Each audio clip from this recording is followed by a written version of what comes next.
नमस्कार। आज हम बिहार के चुनाव पर बात करना चाहते हैं। आप लोग बताइए कि आप बिहार में जो बिहार का चुनाव हुआ वो पूरी निष्पक्षता के साथ हुआ। जिस बिहार में बेरोजगारी, महंगाई, भुखमरी, भ्रष्टाचारी, ऐसा कौन सा जरिया नहीं है, ऐसा कौन सा मुद्दा नहीं है वहां पर जहां पर लोग तड़पते न हो, बिलखते न हो, परेशान न हो। नौजवान, युवा, भाई बंधु सभी परेशान हैं। वो ऐसा क्या कर गए कि उन्होंने पूरी तरह से चुनाव अपने कब्जे में कर लिया। आप सभी जानते हैं कि जो चुनाव हुआ वो चुनाव सही ढंग से नहीं हुआ। अगर चुनाव चुनाव की तरह होता तो वहां पर एनडीए और नीतीश की सरकार नहीं बनती। ये बात आप सभी जानते हैं। मैं किसी पार्टी से नहीं हूँ, मेरा किसी पार्टी से कोई लेना देना नहीं है। मैं सिर्फ और सिर्फ न्यूट्रल रहने की बात कर रहा हूँ। जिसके हाथ में पूरा सिस्टम हो, जिसके हाथ में पूरा पावर हो, केंद्र में सरकार है, पूरे अधिकारी मंत्री जितने भी कर्मचारी अधिकारी गण हैं सब उन्हीं के हैं, तो क्या हम उम्मीद कर सकते हैं कि चुनाव निष्पक्षता के साथ होगा? चुनाव आयोग इतनी तरफ पूरी तरह से मेहरबान है, हर एक सवाल का विपक्ष पूछता है, कोई जवाब नहीं दे पाता। बड़ी सोचने वाली बात है, बड़ी दयनीय स्थिति है इस देश में कि ऐसा कौन सा राज्य है जहां पर ये लोग वोट की डकैती न करते हों। हर जगह पर पूरी तरह से इन्होंने आतंक मचा करके रखा है, पूरी तरह से तानाशाही बना करके रखा है।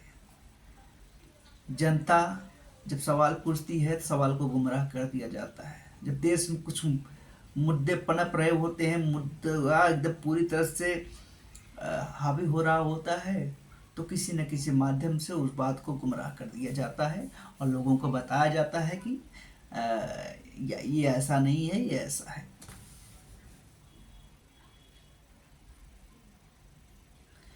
जब मुझे बिहार के चुनाव के बारे में पता चला तो मेरे तो पूरी तरह से पांव तले जमीन खिसक गई।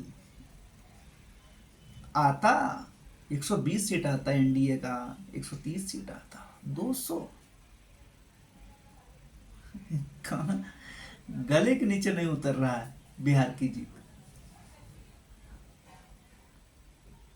अगर बिहारियों, अगर ये बात सत्य है कि आप लोगों ने जिताया है तो आप लोग हर राज्य में जा करके दिहाड़ी मजदूरी करने लायक ही हो। अगर ये बात सत्य है, आप वहां पर जाकर के वहां के नेताओं की, वहां के लोगों की, वहां की गुंडागर्दी का शिकार होते हुए, ये बात जायज है और होना चाहिए आप लोगों के साथ में।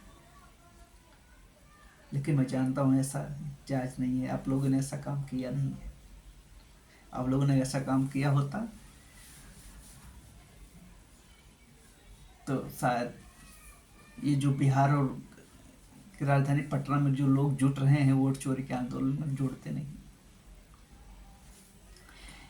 ऐसी दयनीय स्थिति उत्पन्न कर दी है इस वर्तमान सरकार ने कि चारों तरफ हाहाकार मचा हुआ है। पूरी तरह से हर क्षेत्र को उन्होंने अपने कब्जे में ले लिया है। वोट चोरी का जो फ्रॉड है वो चुनाव आयोग देने को तैयार नहीं है। चुनाव आयोग पूरी तरह से, जो कि उसको न्यूट्रल रहना चाहिए, निष्पक्ष रहना चाहिए, लेकिन वो पूरी तरह से जी हुजूरी अपने बॉस की कर रहा है, अपने पार्टी के हाईकमान की कर रहा है, अपने प्रधानमंत्री की कर रहा है। और सबसे पहली बात ये, हमारे प्रधानमंत्री आप हो गए हैं, आप देश के प्रधानमंत्री हैं, आप जगह जगह जाकर के प्रचार प्रसार नहीं कर सकते। ये मर्यादा नहीं है, ये हमारे देश की व्यवस्था नहीं है। आप पूरे भारत के प्रधानमंत्री हैं, तो ऐसे कैसे हो सकता है, ऐसे कैसे संभव हो सकता है कि आप हर जगह जाए, जहां आपका चुनाव हुआ आप हर जगह जाए प्रचार करें, वो भी 1-2 नहीं 4-4 10-10 रैलियां करते हैं। मान लीजिए एक आध रैली कर लिए, चलिए ठीक है, आप जा करके हर जगह पूरी तरह से अपना नाम, अपनी मर्यादा, शिक्षक की 6 गोली छाती में, ये कोई बात है? आपको तो मर्यादित रहना चाहिए। आपको तो ऐसे उच्च पद पर बैठे हुए उस पद की शोभा के लिए अपने आप को मर्यादा में रखना है, अपने शब्दों की गरिमा को बनाए रखना है।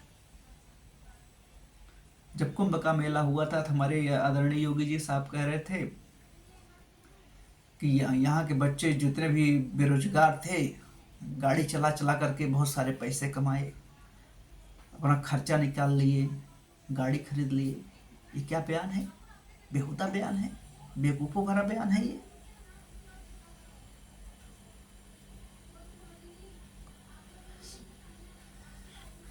तो आप लोग सोचिए, ये चुनाव निष्पक्षता से नहीं हुआ है, मैं जानता हूँ आप सभी जानते हैं, लेकिन लोकतंत्र में हमारा अधिकार है आवाज़ बुलंद करने का।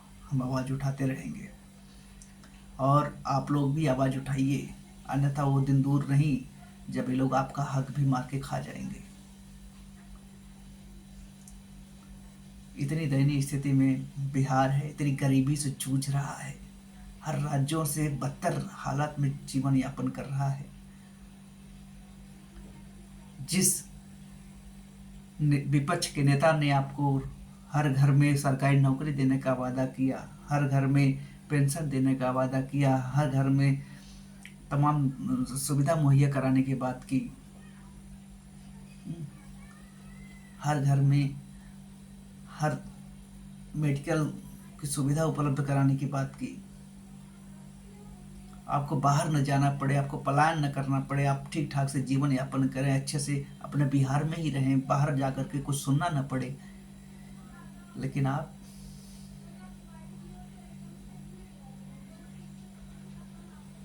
अगर ऐसा हुआ होगा तो, अगर आपने चुनाव जिताया है भारतीय जनता पार्टी को, तो आपने बहुत ही अपने पैर पर कुल्हाड़ी मारा है। तब कोई नहीं आएगा आपको बचाने के लिए। आप चाहे कहीं भी मार खाओ, कहीं भी मारते पीटते रहो, लोग आपको घसीटते रहें, प्रताड़ते रहें, लताड़ते रहें, कौन जाएगा? जो आपकी रक्षा करने वाला अगर आप आया आपके पास, तो आप उसकी बातें नहीं सुन रहे हो। लेकिन ऐसा शायद नहीं हुआ है, बिल्कुल नहीं हुआ है। मुझे विश्वास है ये चुनाव पूरी तरह से निष्पक्षता के साथ नहीं, पूरी तरह से वोट चोरी की गई है, पूरी तरह से हैक किया गया है। क्या जरूरत थी अमित शाह को, हमारे गृह मंत्री साहब को 7 दिन तक पटना में रहे, जहाँ पर वोटिंग काउंटिंग, जहाँ पर स्ट्रांग रूम बनाए गए हैं, वहाँ पर सारे कैमरा, सारे सीसीटीवी कैमरा बंद किए गए हों? सीधा सीधा सवाल उठता है। फैसला आप लोगों के हाथ में है। खड़े होइए, एकजुट होइए, उठो, जागो, और तब तक न रुको जब तक सफलता कदम न चूम ले। बहुत धन्यवाद।